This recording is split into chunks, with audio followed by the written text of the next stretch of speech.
Welcome to part 1, noticing getting to know the children in our settings.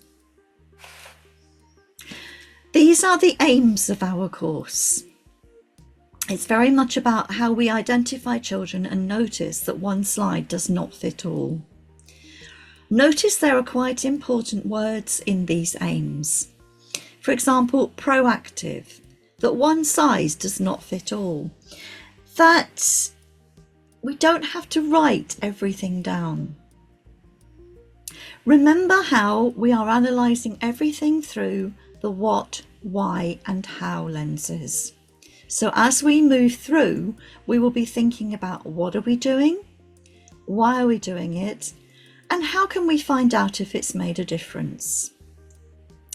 The next 2 slides tell the stories of 2 children to emphasise the importance of really getting to know the child.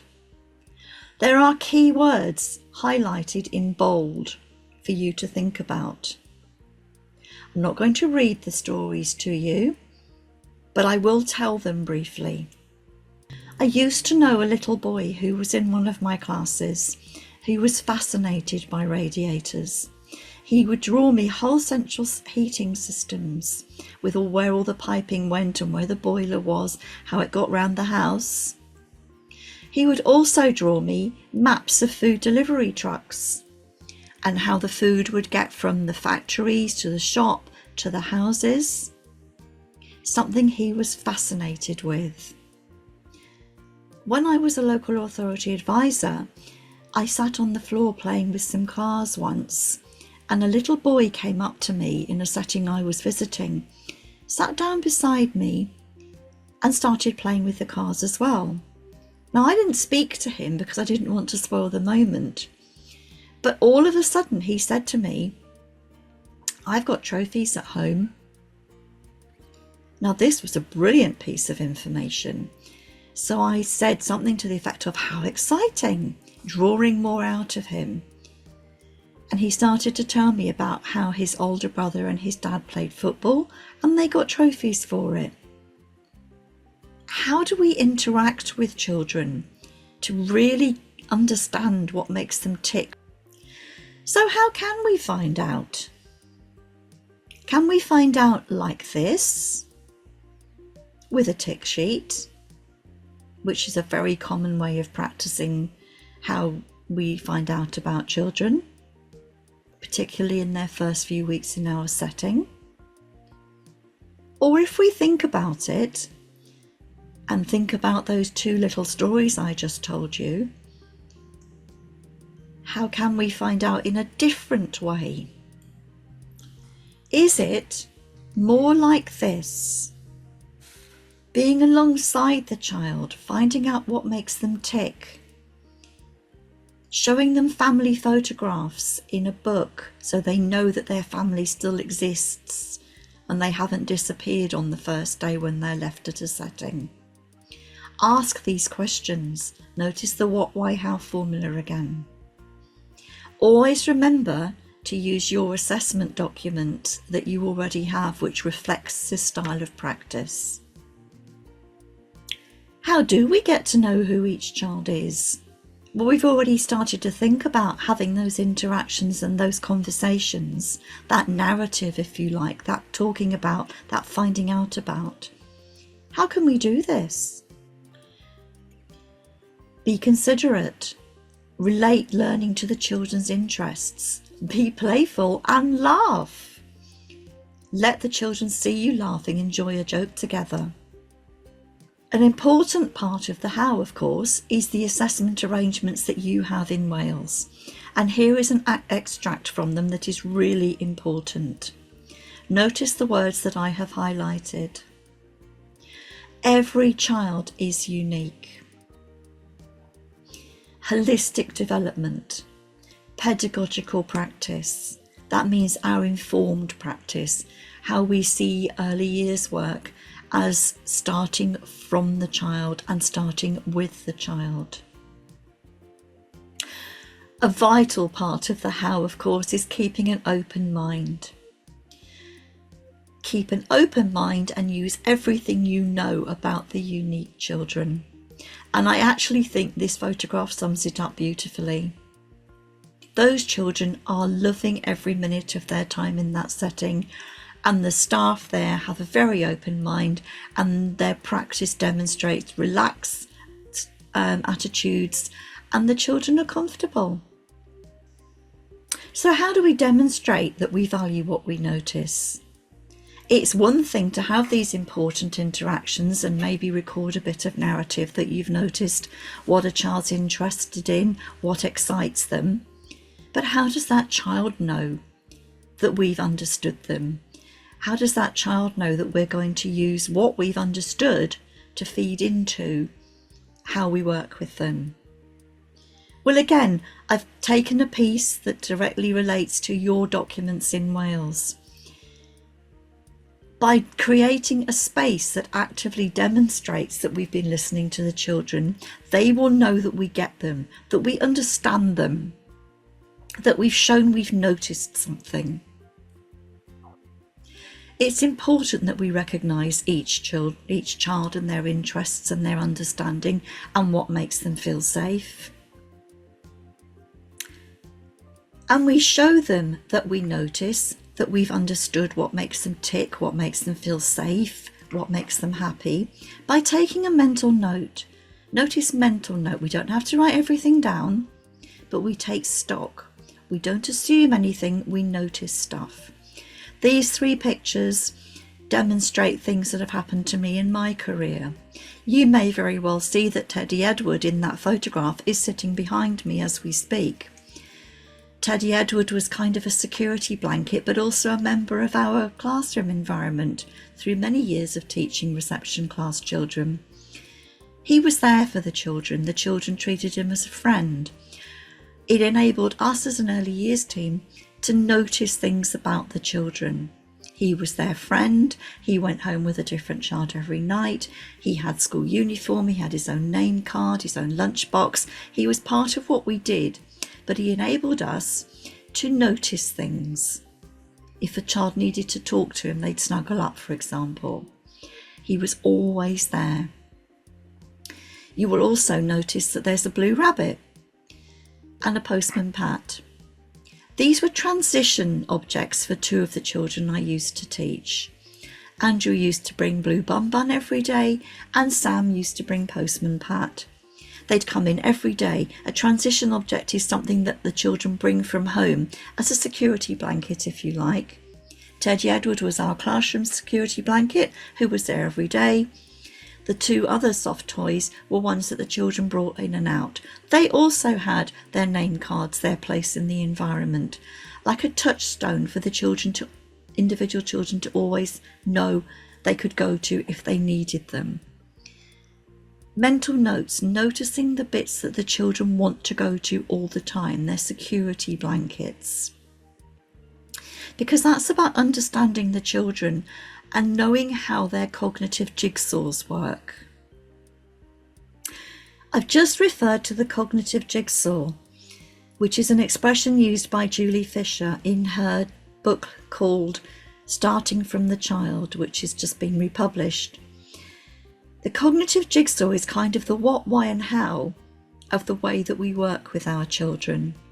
We need to understand the what. What does the child already have in place in their cognitive jigsaw?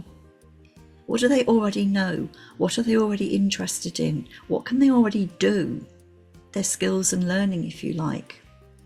Why do we need to know this? Well, we need to know this because if we try to put new pieces of jigsaw puzzle in on top of bits of jigsaw puzzle that aren't quite ready for it, those pieces won't fit properly.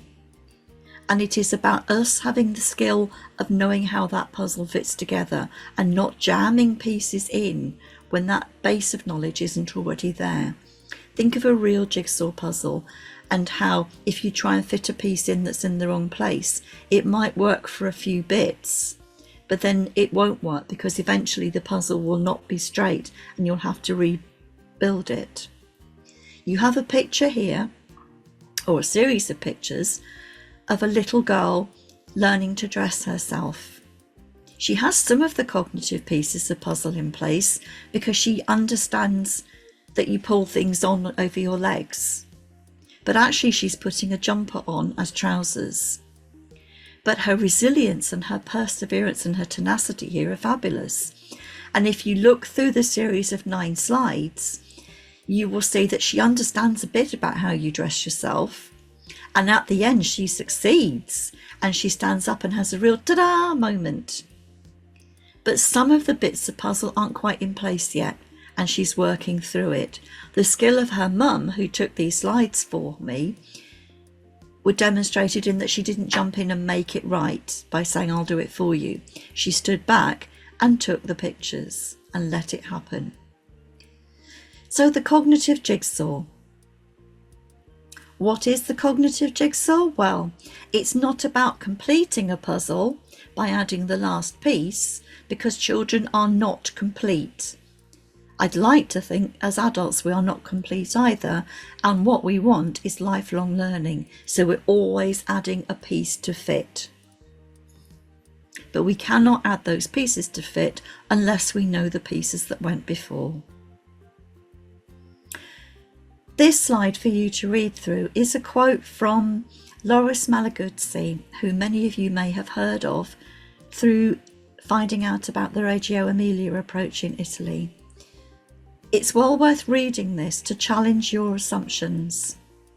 Far too often these days, unfortunately, we are encouraged to think of the child from social media as a model that we see in so many preformed curricular documents. Use this how piece of writing to think about how you work with the children in your setting. As we move towards the end of session 1 of your virtual training course, I've got 2 slides for you to reflect upon. This first slide is a diagram. Notice how all of the lines lead back to and from the unique child. Nothing can happen in your environments with your practice and pedagogy until you understand the unique child. You are those knowledgeable adults, and as we move through these 6 sessions, you'll be reflecting more and more on your developmentally informed practice and provision. So we return to the 5 filters, which, as you know, we went through in the introductory session. If you want to revise what they mean, then watch the introductory session now. Because this part now leads into, having viewed a lot of things in session 1, you're going to do a review. You're going to think about a case study. That's the do. When you've read the case study, you're going to get some reflective questions. What would you do?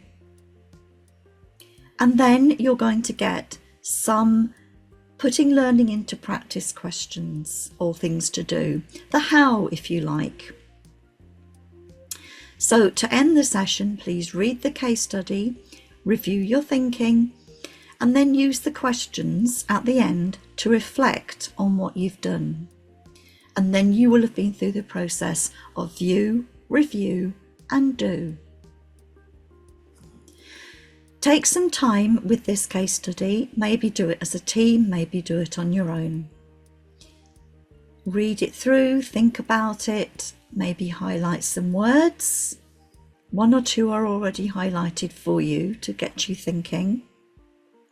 But above all, take time to look at it and discuss it if you can, to find out really what's going on here and reflect whether it happens in your setting.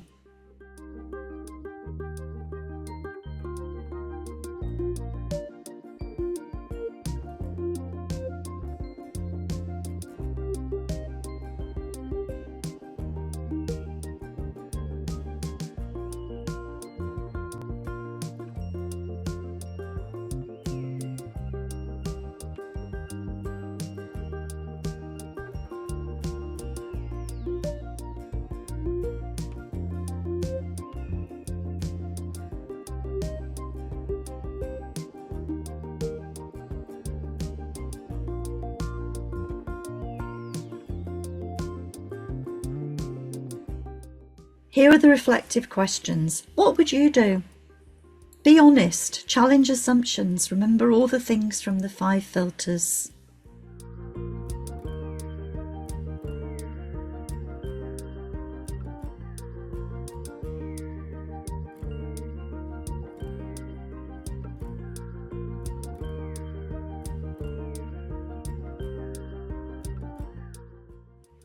Finally, your last how question, if you like.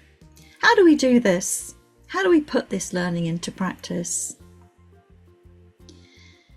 Read these through. These kind of reference and refer and reinforce things that you've seen in the first session. I particularly want to emphasize, remember that observations do not have to be written down.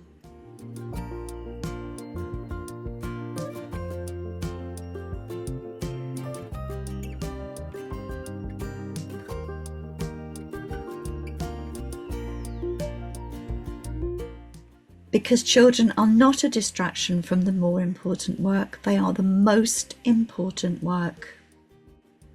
Thank you for listening to session 1. I hope this has given you some things to think about and do. In the next session, we will take this thinking further. There is no hurry to do it though. Take your own time and be ready to do it. Obviously, connect with me if you want to. Thank you. I'll see you in session 2.